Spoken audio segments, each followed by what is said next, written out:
আমাৰ টিফুক চাহ বাগিচাত আজি প্ৰায় বহুত দিনৰ পৰাই বহু বছৰৰ পৰাই আমাৰ ইয়াত মোৰ মাখি ইয়াত মানে প্ৰায় 200-150 এনেকুৱা প্ৰতি বছৰে ইয়াত বাস কৰে আৰু আমাৰ ইয়াত তেনেকুৱা ধৰণৰ কোনো অনিষ্ট নকৰে আৰু এই মৌবাহে আমাৰ ইয়াৰ পৰিৱেশ সুন্দৰ কৰি ৰাখিছে আৰু এই মৌবাহক আমি প্ৰটেকশ্যন দি আছোঁ। আমাৰ বাগিচা কৰ্তৃপক্ষই প্ৰটেকশ্যন দি আছে।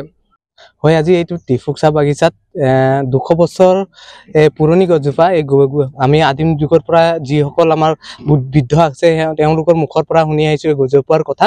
আৰু এই গছজোপা গামাৰি গছ হয় আৰু এই গামাৰি গছত আজি প্ৰায় আমি সৰুৰ পৰাই ইয়াতে ডাঙৰ খেলিবলৈ অহা জেগা হয়। আমি ইয়াতে খেলোঁ আৰু খেলি আমি ডাঙৰ হৈছোঁ আৰু আমি সৰুৰ পৰাই দেখি আহিছোঁ যে এই গছজোপাত মহ প্ৰত্যেক বছৰে এই নৱেম্বৰ-ডিচেম্বৰ মাহত আহি ইয়াতে থাকে আৰু গছজোপাত বাস কৰে আৰু কোনো ধৰণৰ কাৰো ক্ষতি নকৰে, যাত মানে পৰিৱেশটো একদম সুন্দৰ কৰি তোলে।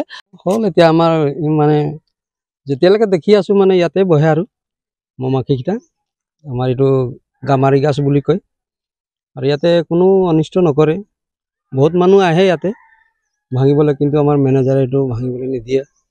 গছজোপাত কিবা এটা আছে বুলি আৰু ইয়াতে বহে।